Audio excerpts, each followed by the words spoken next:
Yeah. All right. And take some pictures, Ron.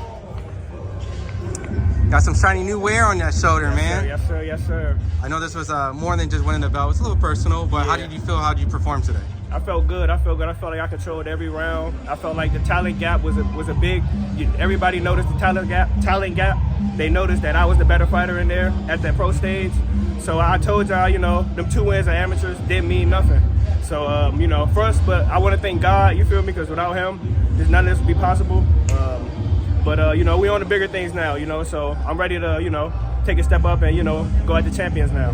When you were fighting him, I sensed there was moments that you wanted to bang, but you controlled, you picked your shots. Yeah. What kind of possessed you to be able to stay composed with a fight? I knew the game plan was to keep it on the outside. He don't use his range. He like to let you get close to him from the outside.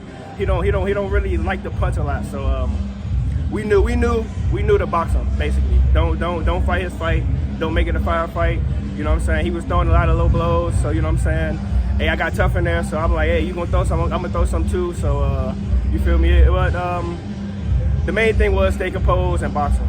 Troy, in some of your other fights, it's like you wanted it so bad you'd be a little tight. Yeah. And tonight you just seem more relaxed and smoother with your movements. How much of that is Bomac and how much is just getting experience? I feel like Bomac, he helped me a lot. And, just telling me, I'm good enough. You know what I'm saying? I used to, second guess myself, so I wouldn't believe in it a lot. So Bomac, and Bomac and Ronald Sims, Saul and Red Spikes, they tell me you good enough. You got all the tools. Just, you know what I'm saying? You just got to believe in yourself. So, some of that. And then also coming off the Vladimir fight, I felt like that fight was a big help for me. Them last 3 rounds, you know what I'm saying? Facing that, I felt like that was a big mental battle. And I felt like once I got through that, I felt like I was a way better complete fighter. I felt like coming off that fight, I've been confident ever since. Speaking of all the tools, one of the tools I think you showed was your chin. You flush a couple of times. Yeah. Did you kind of speak that shows how how good your chin has come over the years? Well, I mean, I always knew I was tough, but you know what I'm saying? Ron always say dogs don't last. So you feel me?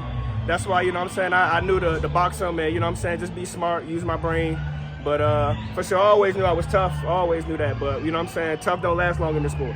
How did it feel to take someone's O for the first time? It felt good. You know what I'm saying? I was real confident, and, you know what I'm saying, it feels good to, take somebody out, and I'm ready to take some more. Well, you mentioned that, like, the game plan was more to box him on the outside, but you were breaking him down on the inside in the pocket. Yeah. How important is that aspect to your game going to be for a guy like Janibek down the road, who likes to keep it on the outside but not as much on the inside? That's going to be big. I got to touch his body. I got to break him down. So that's going to be big. But I know how to work my way on the inside. And, Javier's a tall, lanky southpaw, just like Janibek. So I felt like that's the perfect fight to get ready for him. How many more fights do you think you would need before you face one? 2 or 3? 2 or 3. 2 or 3 more fights, so we'll be ready. Speaking of champions, you got some rounds with Carlos Adames this camp. Yeah. Do you think that really put you on that championship level of being in there with him? For sure. I felt like, they said they coming off my last fight, they said I was a contender. So, I heard Carlos Adames was out here in Vegas, getting some work. He was fighting Terrell Gachet. Me and Terrell Gachet got some similarities. I'm not going to say we the exact same fighter, but we got some similarities. So, I wanted to test myself. So, and honestly, I sparred him 6 fights ago when I was 6-0 before I fought Victor Tony. So I wanted to see how better I got. So, of course, doing the rounds with him, that gave me a lot of confidence. Thank you, guys. Thanks. Thanks, Troy. Congratulations, Troy. Congrats, Troy.